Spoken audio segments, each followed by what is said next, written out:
I just had a revelation. All the books that I have read, all the knowledge that I thought that I was acquiring for my own self, I did so I can share it with you.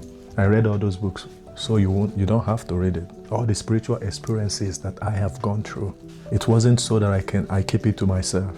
It's so that I can share it with you. And the reason that my video goes the way it goes is because, you see, when you want to give something to somebody, like this video, how to use your will to create your desired reality, to create whatever it is you want, whether it's riches, whether it's to attain righteousness or good health, whatever it is. If you go out into the street and you just start handing people gold bar, gold bar, gold bar, and some people will look at you and will not even accept it. Man, if that stuff is valuable, why are you giving it to me? You need to know the value or why you should be getting what you're getting, or why you're about to receive what you're about to receive. Now, when I said I had a revelation, now this might sound simple enough, but it gets way deeper.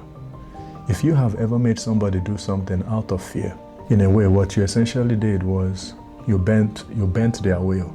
That means you compel them by mental force to do something for you.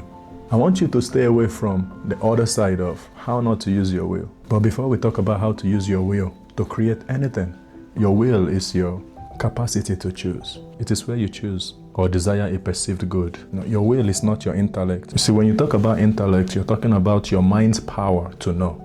And I need you to understand what I'm about to say. So your will is your capacity to choose or desire a perceived good. Your intellect works with your will. Your intellect is your mind's power to know, to understand, to grasp a truth. So your intellect will present something to you as good or desirable. And then your will move towards it or away from it.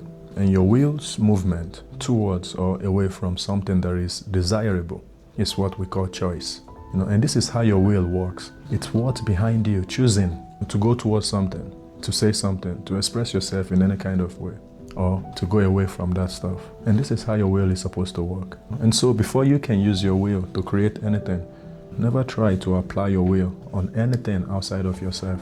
It is wrong to try to apply your will on other people to get them to do something you want them to do, or to get them to do something or give you something. And there are a bunch of things out there that will tell you different ways to get things in life or to get things from people, in a way to impose your will upon them. And in a way, that's the evil I'm talking about. And just as it is wrong to coerce people by physical power, it is just as wrong to coerce them by mental power. If getting people to do something through physical force reduces them to slavery, getting people to do something through mental force accomplishes the same thing. It's just different method, but it's the same in principle. See, if you're in a position of power over somebody, it's like, and you make certain requests or in a way communicate specific expectations. If that person don't find strong enough root to stand in themselves or within themselves, either because of the need that they have, they will give in. And you can be a person who is against robbery. See, this is how we get things come back, things come back to us. And sometimes you might have things going on in your life negatively. If taking something from person by physical force is robbery, taking something from person by mental force is robbery as well. Like I said, it's just different method, but they accomplish the same goal. So it's the same principle. And so when certain people begin to get specific outcome and they're like, man, why does this stuff keep happening to me? No, you're only getting what you have been putting out there. Awareness is very important. For us to be our purest form, be like Christ. Look, you have to empty yourself. The more you get rid of yourself, the more the self dissolves. And if there is no self, there is only God. And so the less of you, the more of God. Because what else could there be? Being empty means you're free, or you have emptied yourself or emptied your cup of all conditioning, all beliefs. Because the mind is where the separation of selves happen. And Christ was very clear when he said, unless you're like children, you will not enter the kingdom of God. Children are free of conditioning. You have to be free of conditioning in order to know God, in order to become one with God. You have to let go of the beliefs. So when you uncondition yourself, that means all of the stories that you have been told, the filter through which you filter every single thing. Once you can come to that place where you let the self dissolve, when you are empty, what could possibly be left? You will automatically find God. Don't try to figure it out. Don't try to think too much into it. Oh, how will I see God? Just do that. And I think this is because the less of you there is, the more you let yourself to dissolve, the more you go inside of yourself. You see, the things that you ignore because of you're not a cup that is free, you're not a vessel that is empty. So when those words or those thoughts comes into your mind, they are mixed with the word and your perception and your heart, your anxieties, your fear, your trauma, your understanding or understanding of the word. Once there is less of you, that means you're able to let all of these things to dissolve and you let yourself to be just like a child. Then you will begin to hear like those thoughts. When those thoughts comes, and that's why I say when every other thing is gone, then all that will be left will be God, or at least that's where you will meet God. Because now you see your thoughts, those your intuition to be taught from within that you usually ignore or you don't pay attention to. Now they will mean something. You will sleep, you will have dreams, and you will remember your dreams. Most of you have never dreamt, or you don't even remember the last time you dreamt. And some of you, you dream, you wake up, and you don't remember. You do not remember your dream. But that's a totally different conversation. So let's get back to how to use your will. You see, none of us have the right.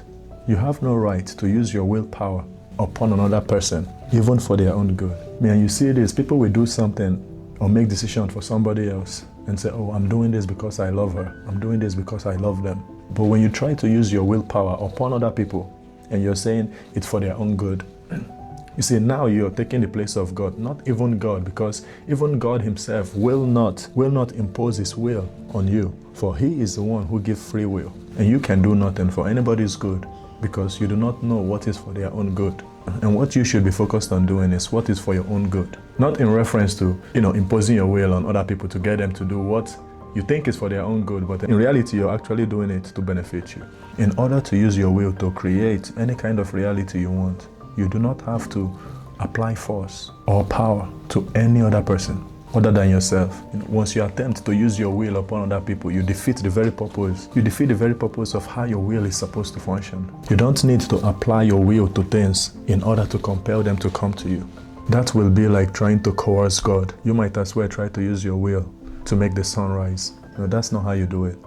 To get anything in life, anything, you only need to use your willpower upon yourself. When you know what to think and do, when you see it, then you use your willpower to compel yourself to think and do that thing, to go towards that thing or to move away from it, to say it or not say it. This is the only right way or legitimate way to use your willpower to get what you want. You use it to hold yourself accountable to the right cause. Use it to keep yourself acting in a certain way. Do not try to project your will onto things that are outside of you.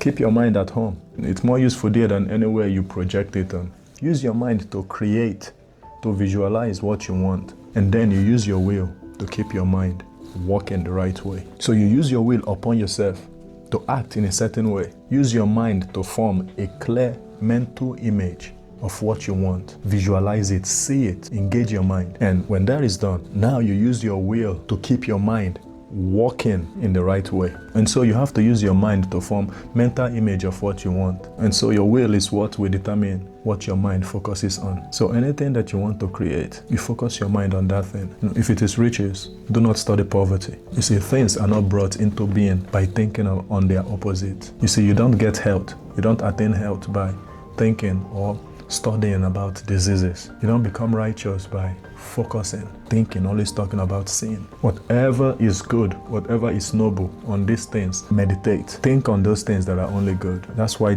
Christ said that.